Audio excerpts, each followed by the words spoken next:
I wish I would have brought my camera up here so I could take a picture of you all. Thank you. I'm Echo Mendez. I'm this year's president of the Missouri Sunshine Coalition. I'm also a rural journalist. I work for the Nemo News Media Group.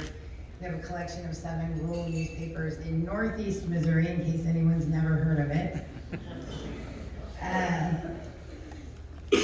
I'm joined today by 2 of our Missouri Sunshine Coalition board members, Kathy Kiley of the Missouri School of Journalism, and Amos Bridges, executive editor of the Springfield News Leader. We are here to present 3 awards, 2 to Missouri citizens and a 3rd that will go to a news organization. But first, I would like to explain why these awards are so important. Next year, our coalition will mark the 15th anniversary of its founding.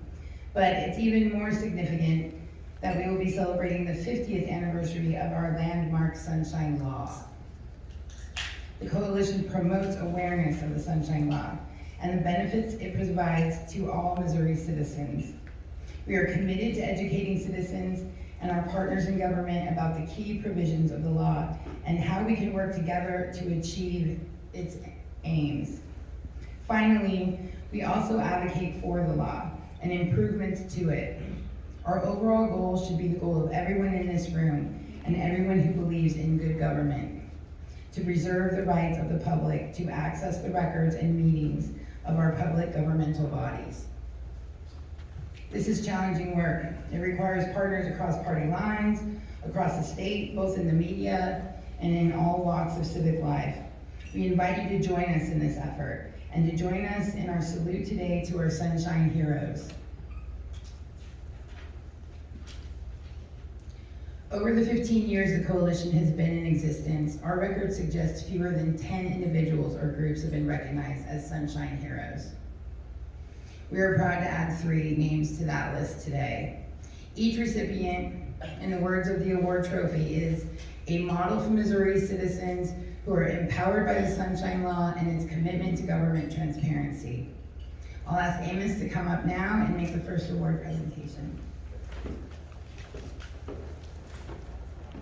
So I will invite Shane Schuler to come up. Shane has served 6 years in the Missouri House of Representatives before he was elected county clerk for Greene County in 2014. He's now completing his second 4-year term in office, and in that role he serves also as the county's chief elections officer. In a time when many public officials are under attack and others are in a bunker, fending off the public's questions, Shane stands out for operating an office that is highly accessible to the public and news media seeking access to public records.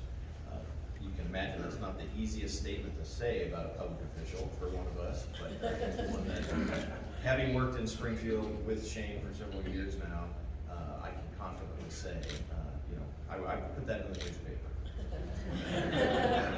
Shane sets an example for public officials everywhere when he advocates for the Sunshine Law, and he takes the initiative, as he's done on multiple occasions now, to host Sunshine Law workshops.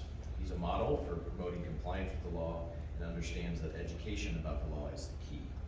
For these reasons, we are proud to recognize Shane as a 2022 Sunshine Hero.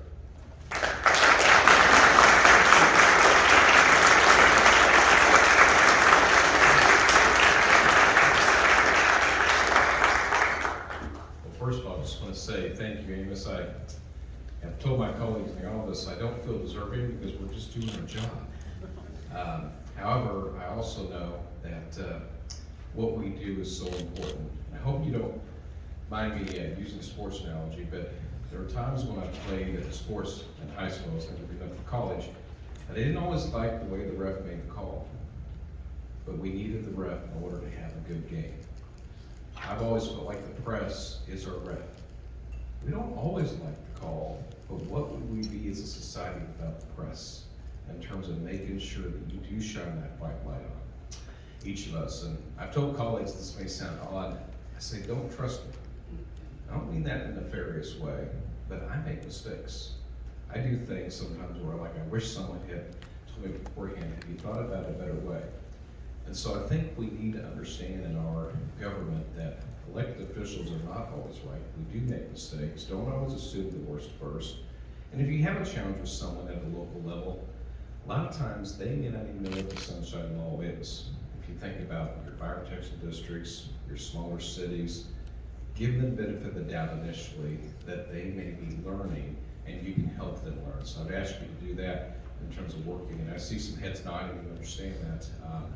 But together, we have a much better chance to be able to do that which is right when we're being transparent and we're being accountable to one another. So I appreciate Amos and the news leader and each of you for what you do and how you make us better at the jobs we do. So thank you for this honor today.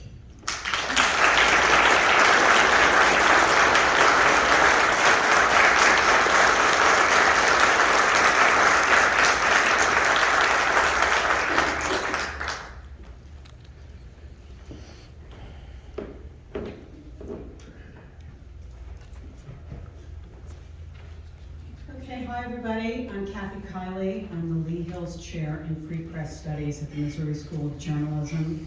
And so it makes me really happy to hear remarks like the ones we just did. I'm here to present the second Sunshine Hero Award, and this goes to a news organization. In the fall of 2020, a new nonprofit news organization, the Missouri Independent, arrived on the scene. It was new, but it came with some very familiar journalism pedigrees known to us all. And so from the very earliest days, the staff's work really stood out. In story after story, the Independent has provided critical information about threats to the Sunshine Law. It has also used the law to report meaningful stories that shed light on official government actions and on the influences that were driving government policies. Thanks to the Independent, we all know more about self-destructing text messages, about how the state is regulating, or maybe not, marijuana and how it handled COVID. And we also know more about a loophole. That means the state attorney general is failing to enforce the Sunshine Law against some state agencies. It's important to understand that these stories were provided to all of you at no cost, and that allowed news to spread across the state of Missouri and to contribute to Missouri citizens having a greater awareness of the Sunshine Law, and in many ways the law keeps them informed of what is going on in state government and in local government. So for these reasons, we are proud to recognize the Missouri Independent as the 2022 Sunshine Hero in the news category. And we invite Jason Hancock, the editor-in-chief, and Deputy Editor Rudy Keller up to accept the award.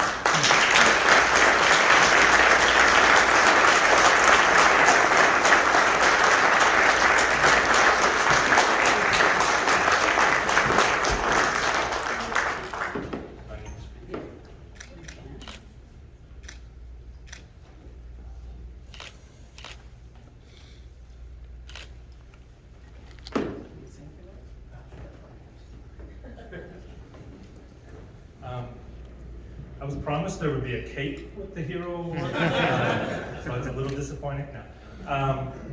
First off, thank you all very much for this honor. It is truly an honor, and it's also incredibly humbling because the other two recipients that we're sharing this honor with are just tremendous examples of how important the Sunshine Law is to the state. Like Kathy said, we launched in October 2020 with one goal in mind. It was to try to spread good quality watchdog journalism about state government to communities all over Missouri.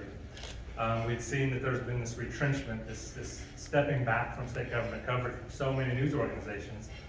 And we just didn't feel as though, as important as state government is, it needed more eyeballs, it needed more people paying attention.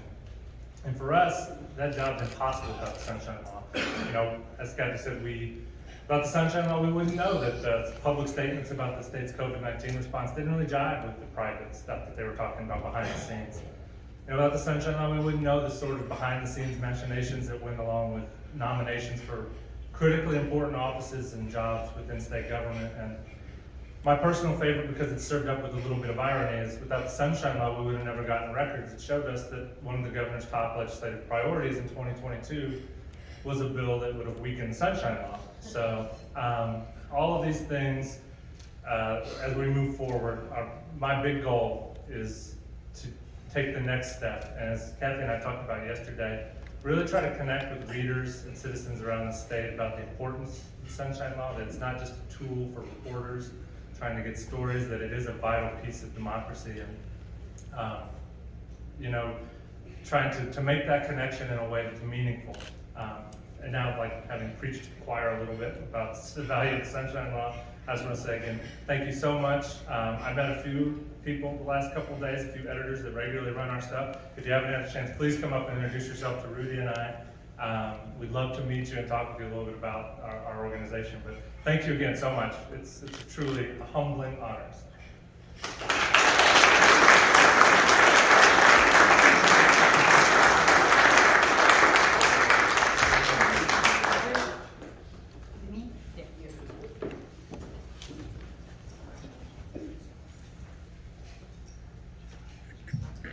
Our final award recipient is Jason Mackey, a resident of Clay County who has become a member of the coalition and a strong supporter of our initiatives. But first, here's his story. Jason began educating himself on the Sunshine Law in 2018. He had started asking questions and making records requests related to a large-scale development planned near his home. The lack of response to his request led over time to his filing a civil lawsuit against the city of Parkville, alleging at least 59 violations of the Sunshine Law. The allegations involved pretty much everything that can go wrong in a records request. Excessive fees for research and review of public records, unreasonable delays, and improper denials of records. The city reached an out-of-court settlement with Jason in July 2021, agreeing to pay roughly $195,000 in what is thought to be the largest such settlement in Missouri history. You need to understand that Jason truly is a private citizen. He works in the technology industry. He is not an attorney, and represented himself in court. He brought this case pro se. This remarkable story is about one person standing up for his rights under the Sunshine Law and taking the steps necessary to exercise those rights. For these reasons, we are proud to recognize Jason as a 2022 Sunshine Hero.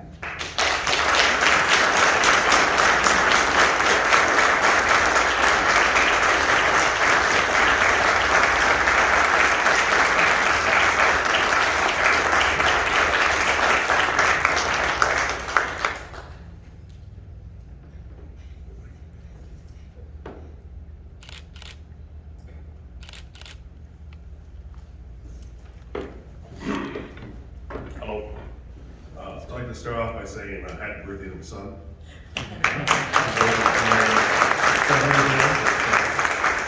So I've got 4 quotes here that guided me through my 2-year ordeal, and I'm just gonna read them up to you, 2 at the beginning and 2 at the end, and kind of tell you the story and why it's so important. First one is by Thomas Jefferson. It's, when the people are well informed, they can be trusted to set things right. Followed by Abraham Lincoln, let the people know the facts and the country will be safe. So when I started my journey in 2018, I asked some simple questions of the local mayor in Parkville, and I got differing stories, and started to become suspicious, so I filed my first sunshine request. That sunshine request led to more questions, led to discovery of untruths, additional behaviors that we discovered through Sunshine, that would lead to big questions regarding ethical behavior of the mayor and other city officials. Those requests ultimately led to an ethics investigation, 2 of them by the state and 1 by the city, in which the mayor was found to not uphold the ethical standards of the city, and she was censored. Finally, the Sunshine Law, through the different things that I had to go through, led to an ongoing criminal investigation regarding regarding record destruction and evidence, destruction of evidence and perjury by city officials in their attempt to cover up what they didn't want the public to know. To this day, I've never received the records I asked from the city, and instead I chose to settle because of the costs. The taxpayers were incurring in Parkville. I believe at some point it was measured to be about $500,000 in cost to the taxpayer of a small municipality, simply because the cities did not want the records to see the light of the day, which, going back to my first two quotes, if the citizens would just have known the facts, maybe the outcome of the development would have been different. The last two quotes I'll do, and these are examining public records should never require extraordinary legal or bureaucratic effort. When it does, it's usually a red flag. You can ask the Platte County prosecutor about that as he continues in his criminal investigation. The last one, this is something that, this law wasn't designed to make your jobs easy, it was designed to make your actions transparent. The entire time I went through my sunshine law battle with the city of Parkville, I was made out to be someone who was a problem for the city, a problem citizen, as opposed to someone just asking questions. And as a press, I ask you guys, if you hear more people, more local citizens who are trying to get to the bottom of the facts, that you celebrate them as well, because it's a lonely battle taking on City Hall. But those people need to be recognized so they have the courage to move forward and make their own requests. So, thank you.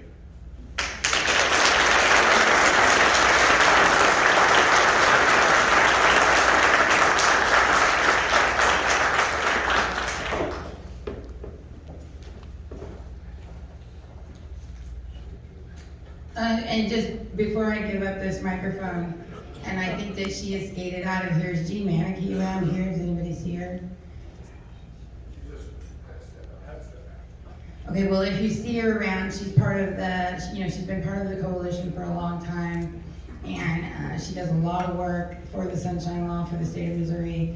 I definitely wanted to bring her up, Jean Manicky. She's also part of the Mo Press Legal Hotline, so many of you have probably run across Jean in times of need. I know I absolutely have. And then also the Missouri Sunshine Coalition Executive Director, Dennis Ellsworth. Please stand up, Dennis.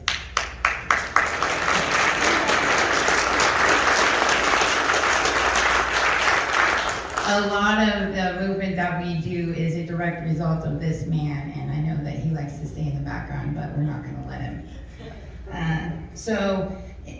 In closing, we have one final thing to ask of you, which is to help us get ready for this 50-year anniversary of the Missouri Sunshine Law. And basically what we need from you is your stories where you've used the Sunshine Law. So I'm just gonna turn it over to Kathy so she can give you information about how you can get that information to us, and we can use it to promote the Sunshine Law through our organization. Thank you so much.